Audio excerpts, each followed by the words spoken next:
my friends. Welcome to WagerTalk TV. My name is Minty. Joining me today is Ralph Michaels at Cal Sports LV on Twitter and Marco D'Angelo at Marco in Vegas on Twitter.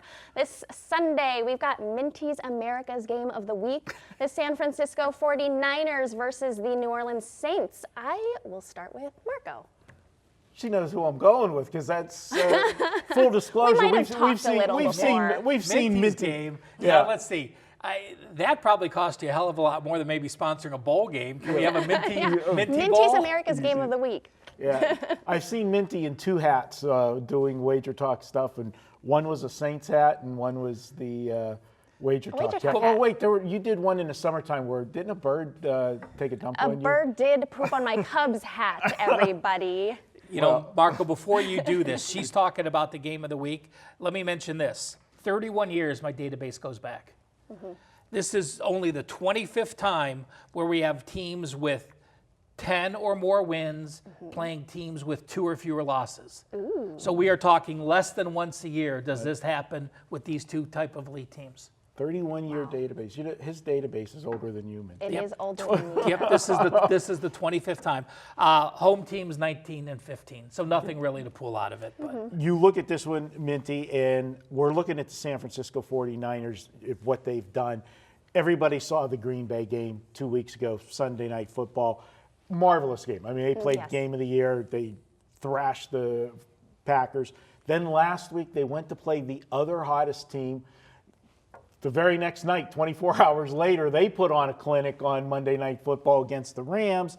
So, but everybody was in love with Baltimore because Baltimore's been blowing everybody out, the Lamar Jackson craze. And what does San Francisco do? They go in and have as good of a looking loss as you possibly can have. Yes. They lose on a last-second field goal to the Ravens. They play them toe-to-toe. They keep Lamar Jackson, pretty much in check. And now, to me, their stock is as high as it can be. And now they're going to play the Saints. The Saints are sitting there with the same record. But yet, nobody's talking about the Saints the way they're talking about Baltimore. Seattle now is in the picture. And San Francisco. In this one, I think the Saints have all of the advantages going for them. They played on Thursday last week, the Thanksgiving game.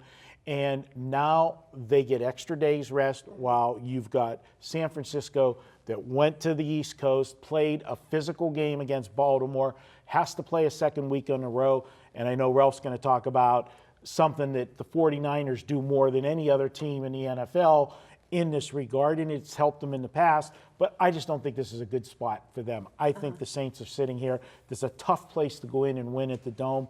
I like your New Orleans Saints. Yeah, we're done, Ralph. Just kidding, Ralph. What would you do? Now I'm pissed. now I want Stanford.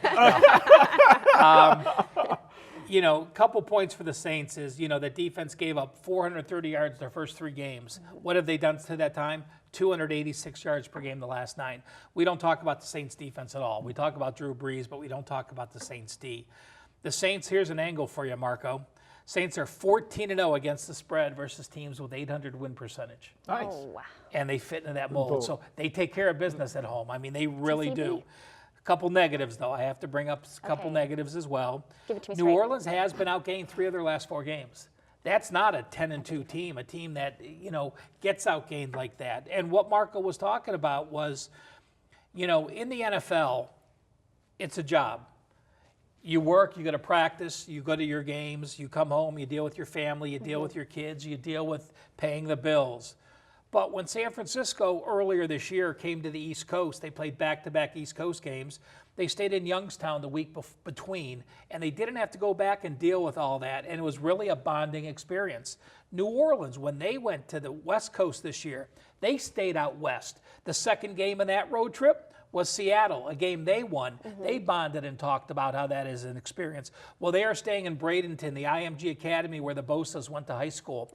And they have the whole facility to use, and it's the perfect scenario for them. So that does concern me a little bit because they have that bonding experience. And I will say this, I completely agree because you can say that San Francisco played Baltimore as well as anyone, and it was a flat spot for them because they knew they had the Saints on deck, and they were off that game that they won.